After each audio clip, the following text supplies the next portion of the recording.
ചില ആൾക്കാർ ചെയ്യാനുള്ള കാര്യങ്ങൾ ചെയ്യുക തന്നെ ചെയ്യും. ചില ആൾക്കാർക്ക് എന്തോ ഒരു വല്ലാത്തൊരു ഫീൽ ആയിരിക്കും.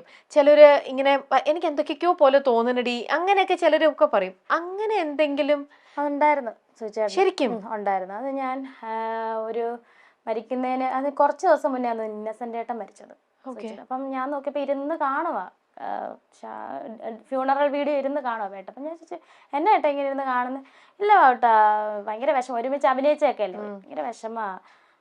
ഇങ്ങനെ അല്ലാടി പാവട്ടെ, ഇപ്പം നടന്മാരൊക്കെ മരിച്ചു കഴിഞ്ഞാൽ ഇങ്ങനെ. ഞാൻ എന്തുവാട്ടാ ഇങ്ങനെ, കുറച്ച് നേരമല്ലേ കണ്ടിട്ട് മതി എന്ന് പറഞ്ഞു. അതെല്ലാം കഴിഞ്ഞിട്ട് എൻ്റെ അടുത്ത് ചോദിച്ചു, ഞാൻ അവിടെ ഇങ്ങനെ ഇരിക്കുമായിരുന്നു ഫോണിൽ ഇങ്ങോട്ട് നോക്കിയിരുന്നപ്പോൾ കുറേ നേരം എന്നെ നോക്കി നിൽക്കുക. അപ്പം അങ്ങനെ നോക്കി നിൽക്കുക അങ്ങനെ കാര്യമൊന്നുമില്ല. അപ്പം എന്നെ നോക്കി നിൽക്കുന്നു. പക്ഷെ എന്തുവാട്ടാന്ന് ചോദിച്ചു. പാവട്ടെ ഞാൻ മരിച്ചു കഴിഞ്ഞാൽ നീ വേറെ കല്യാണം കഴിക്കുമോ? ഞാൻ പറഞ്ഞു എന്തിന്, ഞാൻ എന്തിനാ, ചേട്ടൻ പ്രായം ചെന്നിട്ടല്ലേ മരിക്കുന്നത്, അപ്പോഴും ഞാനും പ്രായമാവുമല്ലോ, പിന്നെ ഞാൻ എന്തിനാ കല്യാണം കഴിക്കുന്നത്, കല്യാണം ഒന്നും കഴിക്കത്തില്ല ഏട്ടാ, ഇങ്ങനെ തമാശ രീതിയിൽ പറഞ്ഞു. അപ്പം പിന്നെ ഒന്നും, അപ്പം ഞാൻ ഓർത്ത ഏട്ടൻ വേറെ ശ്രദ്ധയായിരിക്കുന്നത്. അപ്പോഴും ഞാൻ ഫോണിൽ നോക്കിക്കൊണ്ടിരുന്നപ്പോൾ പുള്ളി എനിക്കിട്ട് തന്നെ നോക്കും ഏട്ടൻ. അപ്പം പിന്നെ ഞാൻ ചോദിച്ചു ഇതെന്നെ പതിവില്ല, അതെന്നെ പറ്റി. ഇല്ല പാവട്ടാ, കല്യാണം കഴിക്കണ്ട കേട്ടോ, ഞാൻ എപ്പോഴും നിന്നോട് തന്നെ ഉണ്ടാകും. അപ്പം ഞാൻ എത്ര ദിവസങ്ങൾക്ക് മുന്നേ ഒരു 1 വീക്ക് അല്ലെങ്കിൽ 2 വീക്ക് ഇതിൻ്റെ ഇടയ്ക്ക് നടന്ന കാര്യമാണ്. ആ ഈ റൂമിൽ വെച്ചിട്ട് പറഞ്ഞ കാര്യം. അപ്പം ഞാനത് പലരിടത്ത് പറഞ്ഞിട്ടുണ്ട്. അപ്പം ഞാൻ പറഞ്ഞു, അപ്പം എന്നോട് പറയാം കല്യാണം കഴിക്കണ്ട കേട്ടോ, അവിടെ കല്യാണം കഴിച്ചാൽ എനിക്ക് ഭയങ്കര വിഷമമാണ്. ഞാൻ പറഞ്ഞു ഇല്ല ഏട്ടാ കല്യാണം കഴിക്കത്തില്ല എന്ന്. പിന്നെ എന്നോട് ചോദിക്കുക അന്നാ ആവട്ടെ ചെറുപ്പമല്ലേ, ഞാൻ കാരണം അങ്ങനെ ഒന്ന് ജീവിതം നശിപ്പിക്കട്ടെ, കല്യാണം കഴിച്ചു. ഞാൻ പറഞ്ഞു ഓടിച്ച്, ഞാൻ പറഞ്ഞു പൊക്കോ എന്നിട്ട് ഇനി ഇങ്ങനെ പറഞ്ഞേക്കല്ലെന്ന് പറഞ്ഞ് വഴക്ക് പറഞ്ഞാൽ വിട്ട്. അതിനും ശേഷം കുറച്ച് നാൾ കഴിഞ്ഞപ്പോഴത്തേന് മെയ് 19 ബർത്ത്ഡേ ഏട്ടൻ്റെ, ജൂൺ 5 മരിക്കുന്നത്. ബർത്ത്ഡേ എല്ലാം ചെറിയ രീതിയിൽ ആഘോഷമായിരുന്നു, സോഷ്യൽ മീഡിയയിലൊക്കെ ഇട്ടായിരുന്നു. അതെല്ലാം കഴിഞ്ഞിട്ട് കുറച്ച് ദിവസങ്ങൾ കഴിഞ്ഞപ്പോൾ കുഞ്ഞിങ്ങനെ ഉറങ്ങിക്കിടക്കും ഋതപ്പൻ. അപ്പം എന്നോടും കിച്ചുവിനോടുമായിട്ട് പറഞ്ഞു, എടാ കിച്ചു ആവട്ടാ, ഞാൻ മരിച്ചു പോയാലും ദേ ഇവനില്ലേ, ഇവൻ ഞാൻ തന്നെയാ കേട്ടോ, ഇവൻ വാവുട്ടേന്ന് നിന്നെ വിളിക്കും, ഇവൻ ഞാൻ തന്നെ ആടി. ഞാൻ ചോദിച്ചോണ്ട് എന്തിനാ ഈ മരിച്ചതിനെ പറ്റി തന്നെ പറയുന്നത്.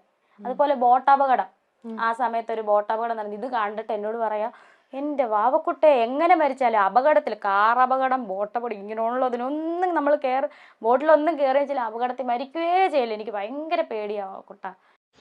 സോഷ്യൽ മീഡിയയിൽ ഏറെ സജീവയായ വ്യക്തിത്വമാണ് രേണു സുധിയുടേത്.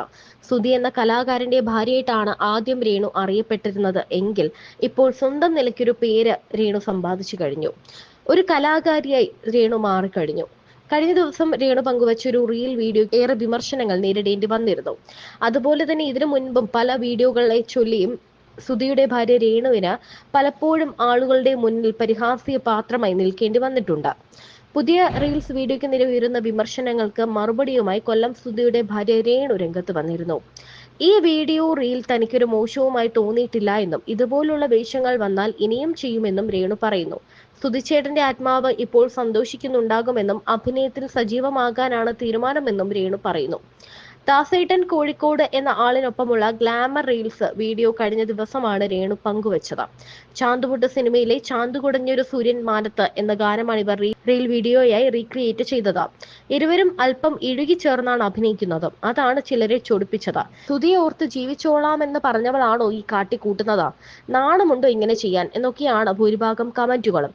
എന്നാൽ രേണുവിന് പിന്തുണ നൽകിക്കൊണ്ടുള്ള കമന്റുകളും ഇതിനൊപ്പമുണ്ട്. ഇതിനിടെ വിമർശനങ്ങൾക്ക് മറുപടിയുമായി രേണുവും എത്തി. വന്നോണ്ടിരിക്കുക. അപ്പൊ 6:30 7 മണിയായി ഞാൻ എണീറ്റപ്പം കോള് വന്നോണ്ടിരിക്കുന്നു. താമസിച്ച് കിടന്നുകൊണ്ട് ഉറങ്ങിപ്പോയി.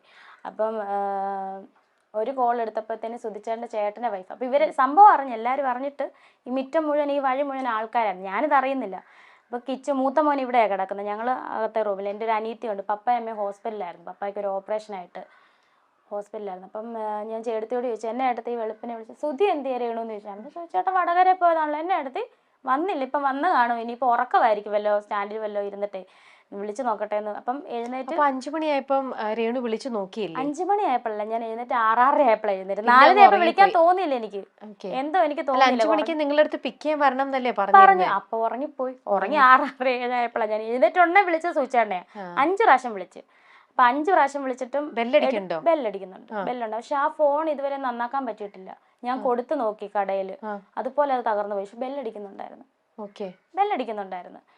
അപ്പം എനിക്കൊന്ന് ഡിസ്പ്ലേ പോയി കാണും, ബെല്ലടിക്കുന്നുണ്ട്, പക്ഷെ എടുക്കുന്നില്ല ആരും. അപ്പൊ എനിക്ക് ഡൗട്ടൊന്നും അടിച്ചില്ല. നമുക്ക് അങ്ങനെ തോന്നും, നമ്മുടെ ആള് മരിച്ചു പോകും, നമ്മൾ ഓർക്കുമോ, ഇനി എന്തുവാ ഇത് സംഭവം എന്ന് പറഞ്ഞപ്പോഴാണ് ഇങ്ങനെ കോള് വരുന്നത്. അപ്പൊ ഞാൻ എഴുന്നേറ്റ് ഇവിടെ വന്ന് തിണ്ണേ വന്ന് തിണ്ണെ വന്നോണ്ടേ വേറൊരു കോള്, ചേച്ചി വാർത്തക്കകത്ത് ശരി. അപ്പം എൻ്റെ വിചാരം പണ്ട് നമ്മുടെ കൊറോണ ടൈമിൽ ഒരു ഫേസ്ബുക്കിൽ ഒരു ഇഷ്യൂ വന്നായിരുന്നു സൂചിച്ചേട്ടന്, ഒരു സാമ്പത്തികമായിട്ടുള്ള കടത്തിന്റെ പ്രശ്നമൊക്കെ വന്നായിരുന്നു ആ കൊറോണ ടൈമിൽ. ഇനി അത് വല്ലതും ആണോ വാർത്തക്കകത്തെന്ന് ഞാൻ ചോദിക്കുക. അപ്പോൾ അവർ പറഞ്ഞു ചേച്ചി അപ്പോൾ ഒന്നും അറിഞ്ഞു. ഞാൻ പറഞ്ഞു ഒന്നും അറിഞ്ഞില്ല, എന്താ സംഭവം എന്ന് ചോദിച്ചു.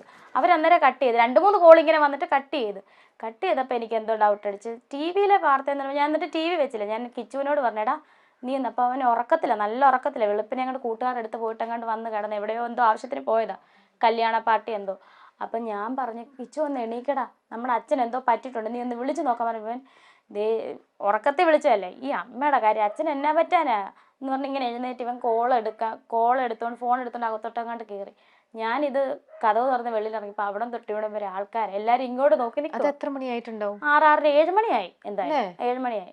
അപ്പോഴും നിങ്ങൾ ടി വി ഒന്നും ഇട്ടിട്ടില്ല, ഒന്നും അറിഞ്ഞിട്ടില്ല? ഇവിടെ ഇല്ലാത്തതുകൊണ്ട് അല്ലെ ഇവര് വെളുപ്പിനെ വാർത്ത വെക്കുന്ന 24. ഇവരിവിടെ ഇല്ലല്ലോ, വേറെ ആരും വിളിച്ചിട്ടുമില്ല.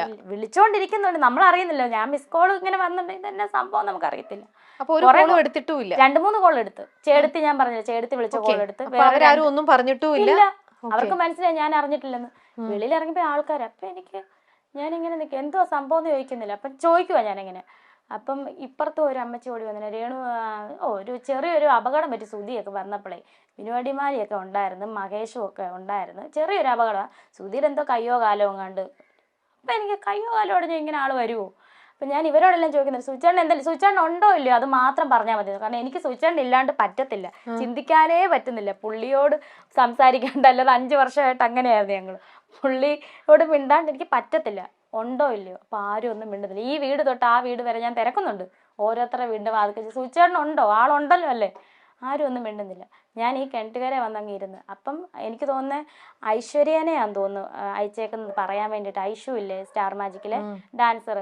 അപ്പം ഐശ്വര്യയും ഫാമിലി അവിടം വരെ പകുതി വന്നപ്പോൾ ആൾക്കാരെ തടഞ്ഞു വെച്ച് അവൾ അറിഞ്ഞിട്ടില്ലെന്ന് പറഞ്ഞു.